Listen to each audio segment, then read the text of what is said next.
Hello, my name is Avery Taylor, and today we'll be talking to you about 10 players who should have a bounce back season in 2024. This list includes All Stars, Cy Young winners, as well as an MVP award winner. With that being said, if you enjoy this sort of content, please subscribe, and let's get right into it. Starting out west, let's talk about Mariners first baseman Ty France.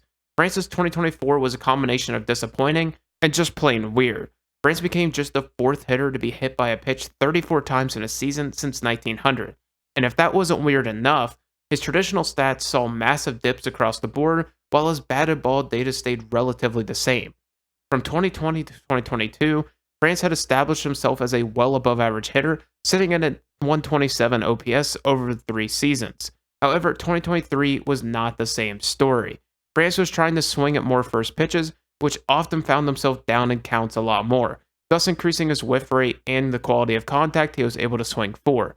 He was able to increase his sweet spot percentage and barrel rate ever so slightly, but the average exit velocity was the lowest it had been since 2020.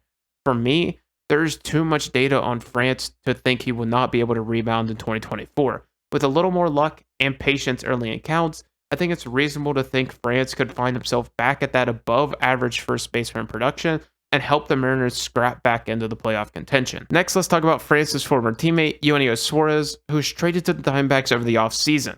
Suarez, both in the traditional sense and peripheral sense, did not have a good season, posting his lowest slugging percentage since his rookie year in Detroit back in 2014, and his lowest xwOBA since 2016. However, let's not forget what this guy is in terms of batted ball data. Suarez still sits above the 85th percentile in barrel rate and sweet spot percentage, and the only thing that holds him back is a swing and miss in his game. Suarez will probably not reduce that aspect of his game just because it's been a staple since 2019, but the change of scenery with Suarez in a contract year and some elite batted ball data, I think Suarez is due for a great season in Arizona. Another player I have having a bounce back season is former Arizona Diamondback Max Scherzer. For the majority of last season, everyone was writing off Scherzer as it appeared age had finally crept up on the 39-year-old, but I was still singing his praises, and I think he did enough during his time at Texas to prove there's still a great pitcher in those old bones. During his time at Texas, his ERA sat at 3.2 over the course of 45 innings, with a 0.956 whip. More importantly, during that time in Texas, the loud contact batters were getting against him subsided significantly, with his hits per nine and home runs per nine dropping significantly, all while upping his strikeouts. Simply put, Scherzer was back to being an elite pitcher in Texas. Maybe not dominant like we have come used to seeing, but still a well above average pitcher that is going to be a cornerstone for this Rangers team once he returns from injury. Another pitcher who always has injury concerns is new Atlanta Brave Chris Sale. Sale, for the first season since 2019, was able to put up 20 starts last season, and he still shows signs of that elite pitcher we all love. While his 4.3 ERA would not appear that way, Sale is still able to strike out batters at an absurdly high 11% rate, all while having a respectable walk rate and good batted ball data.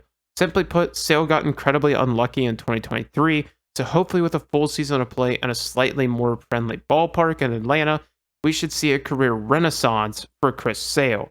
Another pitcher who is striking out batters at an elite rate is Dylan Cease of the Chicago White Sox.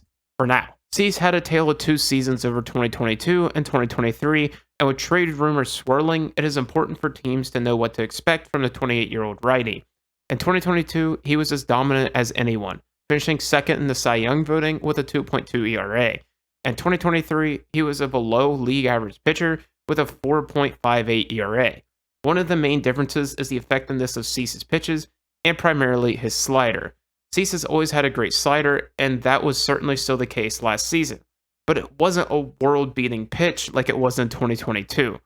The easiest side-by-side comparison is the wOBA of his slider in 2022, where it was at 193, while it was sat at 286 in 2023. While that is still an elite pitch, when that big of a jump happens off the back of a pitch that sits at a 40% usage rate, you can see how that would affect his overall numbers. The biggest difference in a slider is that over time it has lost a lot of that movement that it once had, now being a below average pitch in terms of horizontal and vertical movement, where it was once a great pitch in that regard. I think that is a relatively easy trend to identify, and if he can rectify his signature pitch back to his glory days, Cease could be due for another big season, wherever he ends up. Switching to the other team from Chicago, let's talk about Dansby Swanson. I think by all accounts, Swanson put together a very respectable season in his first season with the Cubs. 22 homers with a near league average OPS, all while playing some of the best defensive position has to offer, is nothing to scoff at. However, entering his age 30 season, there's even more that we can squeeze out of Swanson from the offensive side, and I think this is the season he bounces back to the Atlanta Braves type offense, where he's able to be a plus bat while providing some good pop. In 2023, Swanson actually had a better barrel rate than that 2022 version of himself, but the issue was his contact was being put into the ground more than any year since 2018. Even just a return to form on the launch angle department would do a lot for his OPS and home run totals, especially with him pulling more balls than ever in 2023. Swanson was also able to improve upon his walk rate and strikeout rate to very respectable numbers, and the combination of staying a more patient hitter while grasping that batted ball data we are accustomed to should bring Swanson to have a career season in Chicago. Another player who could be in for a career season is Teoscar Hernandez of the Los Angeles Dodgers. For a long time, we have known Hernandez to be a player who has some of the best batted ball data out there, but can't stop tripping over his own feet with his strikeout rate and walk rate. It's no coincidence that, COVID season aside, 2021 was Hernandez's best season, where he was able to cut his strikeout rate to 24.9 and his OPS rose to 870. This breakout has more to do with Hernandez's move to the Dodgers more than anything. Dodgers have a track record of being able to turn a good player out of anyone, and given the batted ball skills Hernandez has, it is easy to see why the prospect of him going to LA is so exciting. A player who got to experience approximately 5 minutes of free agency is Phillies pitcher Aaron Nola. Beyond doing the thing where he is great one season and then mediocre the next, Nola is due for a bounce back due to a lot of his numbers being fairly off the career norms he has set over the past few seasons.